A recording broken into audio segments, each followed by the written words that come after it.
Nearly 6 hours to kick off at an almost deserted Plough Lane, a ground that's housed some epic cup ties in the past. The poster revealing all seats sold hints at the excitement to come. For manager Dave Bassett, who's inspired his team to such an encouraging start to the season, there's time to gather his thoughts, mull over tactical ploys perhaps, admire the excellence of the pitch, which wouldn't compare unfavourably with Wimbledon's more celebrated sporting surface, and time to reflect on what the occasion means to a small club like Wimbledon. Already, he's anticipating the atmosphere. We've got a small ground. Once all the people get in here and they start making noise, so the atmosphere will be tremendous. And for you personally, I don't think there are too many fears about facing Brian Clough again. No, not really. I mean, I don't know Brian Clough at all, and I'm sure he doesn't know me, but I played against Brighton when he was in charge of Brighton when he left Derby County, and we beat them after a replay, so I hope the same result might prevail in the next two games. At 3:30, the Forest advance party arrives. Coach Ronnie Fenton helps lay out the kit and necessary medical equipment to cater for any emergency. In the Wimbledon dressing room just along the corridor, manager Bassett dons his lucky training kit, which just happens to include a Forest shirt. While his players loosen up, Bassett's next appointment is with yet another camera crew. He's much in demand today and relishing the media attention that doesn't often come the way of a third division club. Soon the Wimbledon party are off to the nearby Dog and Fox Hotel for the pre-match meal, tea and toast. There's your coffee, yeah? Any toast in there? Can I have some tea?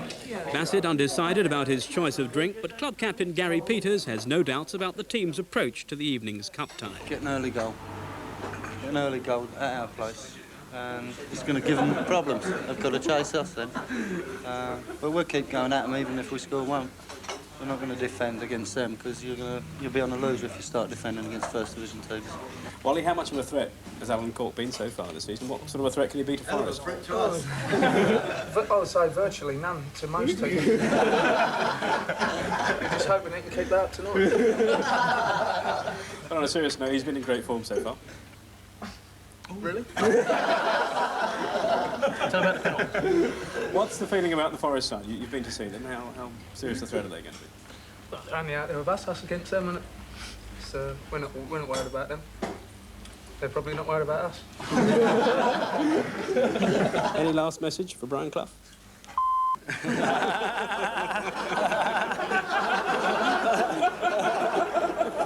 The mind boggles. Back at the ground just before 7 o'clock, the Forest coach arrives to a noisy reception.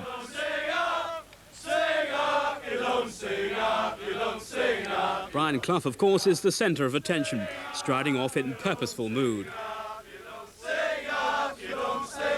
But once inside the ground, he's sufficiently relaxed to satisfy an eager stream of autograph hunters. Wimbledon are doing the best as well. Brian, obviously everyone here at Wimbledon is very much looking forward to the occasion. Is it the sort of match that a First Division side can look forward to with the same sort of relish? I can tell you better at the end of it, whether we've looked forward to it. We're on a hiding to nothing, as all First Division clubs are going away to places like this. But obviously, with the two-legged affair, we hope to do well here so we can cash in when we get them to our place. From the experience that you've had over the years, I mean, what are the problems for a big club playing a small club like this? Well, it's once in a lifetime for them. It's their cup final. And, you know, cup competitions occasionally throw up the shock. And I would think they'll be living in hope that they're going to be the team. And so, to kick off, 7:45, the ground is buzzing and Wimbledon's promise to entertain a crowd of 7,500 is quickly fulfilled with a series of early attacks.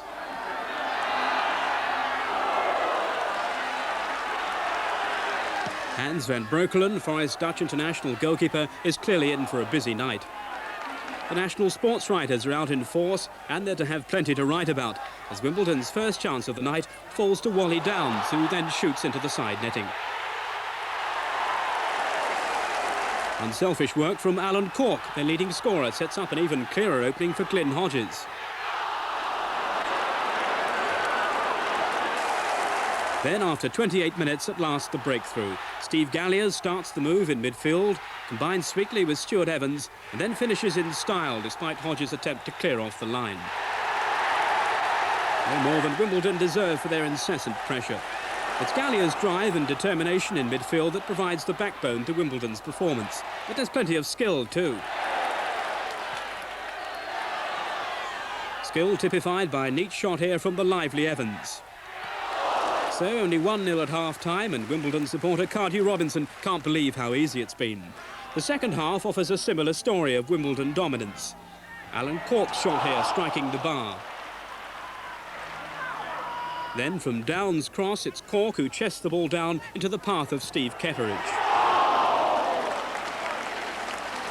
It's all Wimbledon now as Galliers lays on yet another chance for Cork, and he again is denied by the brilliance of Van Breukelen.